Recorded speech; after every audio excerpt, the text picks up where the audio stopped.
Hi, I'm going to talk about pediatric outcome after maternal cancer diagnosis during pregnancy.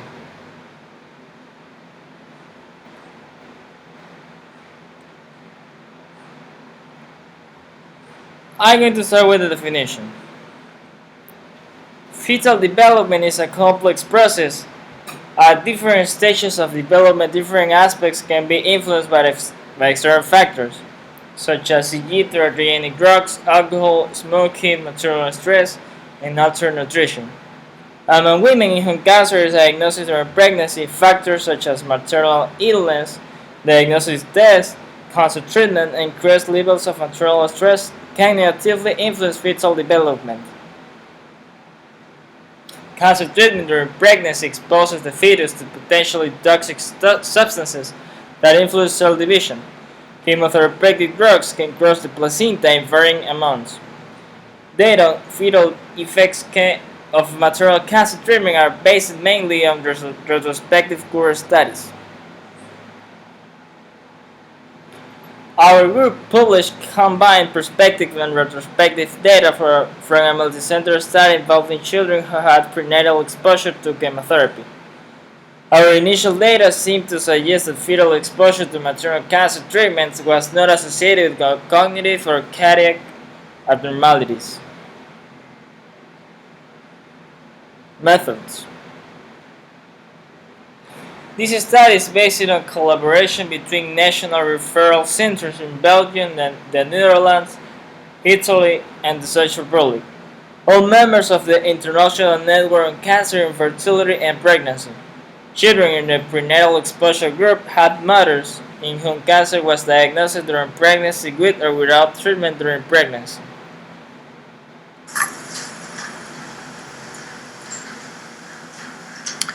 Thank you for giving us the opportunity to share with you the most important data in a nutshell on a study we call the outcome of 129 children after antenatal exposure to cancer treatment.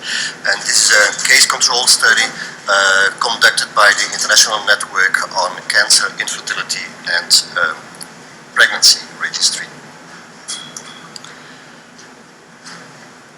In the first interim analysis we published 3 years ago, there were two negative aspects. We did not have a control group, and we included children of 18 months until 18 years, so the age distribution was quite high, and that's what we want to improve in this study. And as you can see here, we included 129 children born to mothers with cancer with pregnancy, and they were matched in 1-to-1 with 129 control children born from the general population. There were 89 children exposed to chemotherapy, some with surgery, 4 to radiotherapy, some with surgery, 7 with chemotherapy and radiotherapy, with or without surgery, which means that 96 children were exposed to chemotherapy, 11 to radiotherapy, which means that in total 100 children were exposed to chemo and or radiotherapy. But 1 child received trastuzumab, 1 interferon beta, 13 children surgery only, and 14 children, in fact there was no cancer treatment, but there was cancer diagnosis, there was the stress during pregnancy.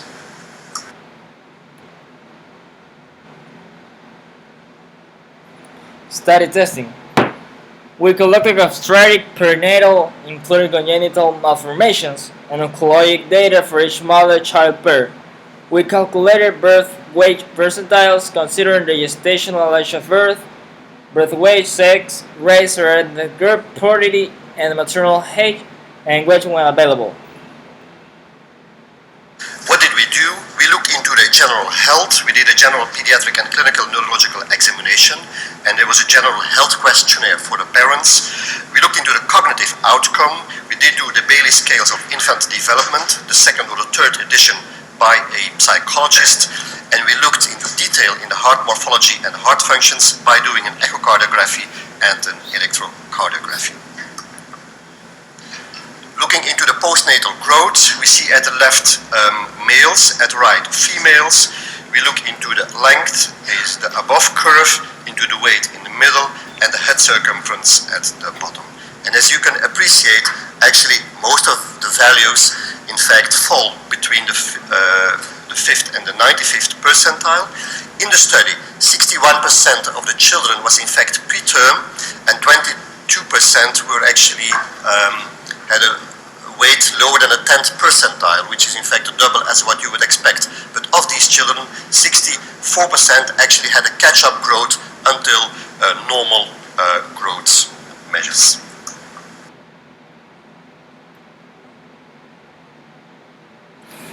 We use critical statistics to describe maternal caloric data, results of the health questionnaires, and clinical neurologic evaluations. We compare between group background variables using the Mann-Whitney U test for continuous variables and the chi-square Fisher's exact test for categorical data, depending on distribution characteristics, sample size, and number of categories. Looking into the general health, we looked into incidence of medical problems, internal medical problems, surgery, medical care, but in fact there was no difference between the studied children and the control group. This is in fact the most important slide. We looked into the cognitive outcome, and we see in the full line actually the study group and the dotted line control group, and as you can appreciate, there is in fact no difference regarding the cognitive outcome between children antenatally exposed to cancer treatment or cancer versus controls. If you would use this curve only for chemotherapy group, only radiotherapy group, or only surgery group, it would be the same result. So the form and the difference between the controls and the studied children is the same. So this is reassuring. We also looked into the number of chemotherapy cycles, and as you can appreciate from this slide, we see in the y-axis the cognitive outcome, and in the x-axis the number of chemotherapy cycles, and there is no difference between children antenatally exposed to 1 or 2 cycles of chemotherapy or 6 or 7 cycles of chemotherapy. So also this is a reassuring observation. But we did find a very interesting observation, and this is shown here. We see the cognitive outcome again in the y-axis and the gestational age in the x-axis, and you can appreciate that as the pregnancy continues, that actually the cognitive outcome is better, which means on the reverse, if a child is born preterm, the cognitive outcome is worse. But what is new now in this study, we could not document this in our previous interim analysis because there was no control group. So what you can appreciate here is that the effect of prematurity, the negative effect of prematurity, is the same for controlled children as for studied children. So which means that prematurity is a problem, that chemotherapy is not a problem. And this is a novel observation when compared to the previous findings. If we translated this into the clinic, if we put 10 children on a row, and this is what I want to express with this slide, if you have 10 children and 2 children were exposed to chemotherapy antenatally, I will not see the difference, you won't see the difference, but in particular, if my researchers examine these children cognitively, and if they look into the cardiac function, they will also will not be able to identify which child actually was antenatally exposed to cancer treatment. These data are now accepted for publication in the New England Journal of Medicine, and they will go online at 3:15 this afternoon. As you can see, it is an initiative of the INSIP, the International Network on Cancer, Infertility and Pregnancy. I have to acknowledge the institutions where I work and the institutions that support financially our research. Thank you very much.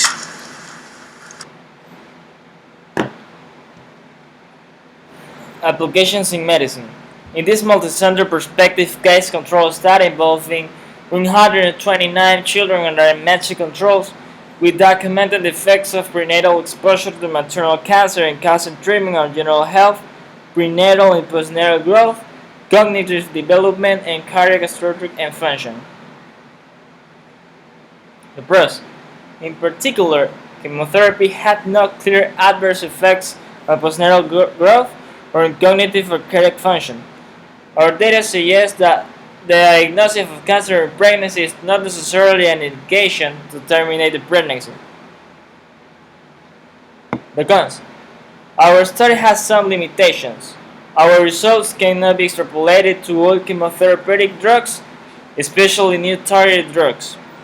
In addition, the follow-up period was too short to document the long-term cardiotoxicity and neurocognitive problems that may become more apparent later in life. Issue blood in Ecuador. Among children who were evaluated at 36 months by means of electrocardiography and echocardiography, cardiac structure and function were normal. This observation is consistent with previous studies in which cardiac function was evaluated in fetuses, newborns, and older children. Pregnancy is supposed to be a joyous and exciting time of your life, right? Well, for one Tampa Bay woman, pregnancy has her also fighting a battle. Or Jason Beisel tells us about a woman getting ready to give birth, all while fighting to save her life. Hi, how are you feeling? Good, how are you? How's the baby? Good. For a time, Ashley Gale Booth never thought she'd be at an appointment like this one, her vital prenatal checkup before giving birth to her first child.